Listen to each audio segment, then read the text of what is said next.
মাত্র ৫০ থেকে ১০০ টাকা খরচ করে আপনারা বানিয়ে নিন ১০০০ টাকার নিউট্রেলা। আসসালামু আলাইকুম, আশা করি সবাই ভালো আছেন। Welcome back my channel tasty pet BD.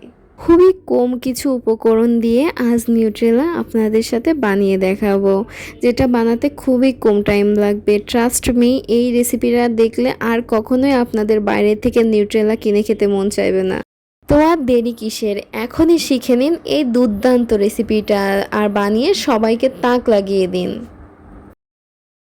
বাচ্চা থেকে বুড়ো সবাই কিন্তু এই নিউট্রেলাটা অনেক বেশি পছন্দ করবে। তাহলে আর দেরি কিসের, এখনই পুরো রেসিপিটা দেখে নিন।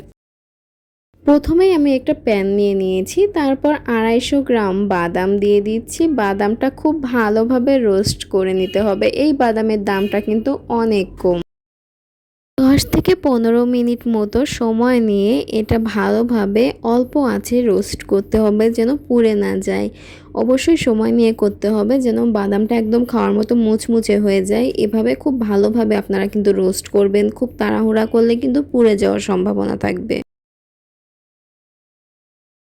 আজকের এই রেসিপিটা যদি আপনাদের ভালো লাগে তাহলে অবশ্যই একটা লাইক দেবেন আর কমেন্ট করে জানাবেন আপনাদের কেমন লেগেছে।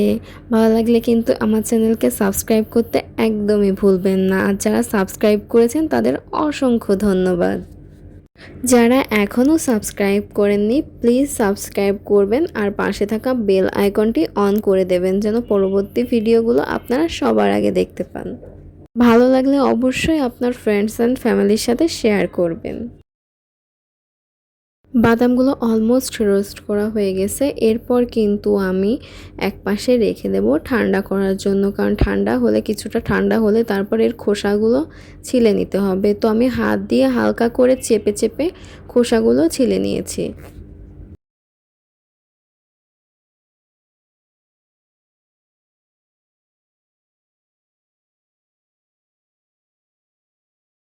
দেখুন, ঠিক এইভাবে কিন্তু খোসাগুলো ছিলে নিয়েছি আমি।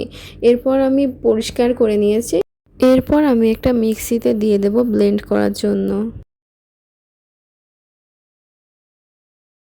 আমি বাদামটা একবারে ব্লেন্ড করিনি, কারণ পরিমাণটা বেশি ছিল। তো দুইবার করে আমি সেম সেম পরিমাণ দিয়ে তারপর ব্লেন্ড করে নিয়েছি। আমি আপনাদের একবারেই দেখে দিয়েছি প্রথমবারটা। তো দেখুন, আমি এখানে চিনি দিয়ে দিচ্ছি। এখানে আমি ৪ চামচ চিনি দিয়ে দিচ্ছি। তারপর দিয়ে দিচ্ছি একটা চকলেট। আপনারা চাইলে চকলেট নাও দিতে পারেন, কোনো সমস্যা নেই।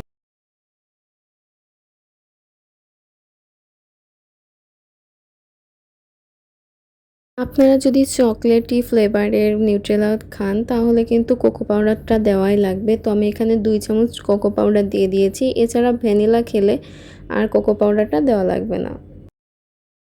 অনেকেই চকলেট ফ্লেভারটা পছন্দ করে না, তারা কিন্তু পুরাপুরি চকলেট প্লাস কোকো পাউডারটা স্কিপ করবেন। আর যারা চকলেটিটা পছন্দ করেন তারা এগুলো অ্যাড করবেন। এখন আমি দিয়ে দিচ্ছি সয়াবিন তেল। আমি এখানে ৪ চামচ সয়াবিন তেল ইউজ করেছি। তারপর আবার ব্লেন্ড করে নিয়েছি। এটা কিন্তু কয়েকবার ব্লেন্ড করতে হবে, যেন খুব ভালোভাবে মিশ্রণটা মিশে যায়।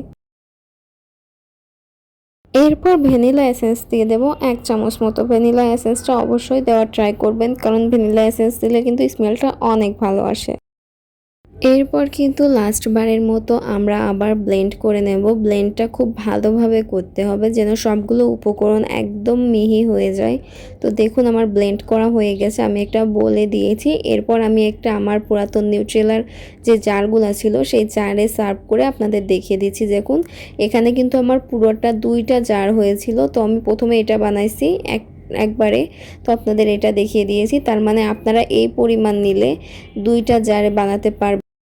দেখুন কতটা সুন্দর কালার এসেছে। আমি ব্রেডে লাগিয়েও আপনাদের দেখিয়ে দিচ্ছি যে কতটা মসৃণ আর কতটা পারফেক্ট হয়েছে। একদমই পারফেক্ট একটা নিউট্রেলা হয়েছে, যেটা খেতে কিন্তু একদমই দোকানের মতো লাগবে। আর এই নিউট্রেলা কিন্তু অনেক স্বাস্থ্যকর, কারণ এতে বাদাম আছে।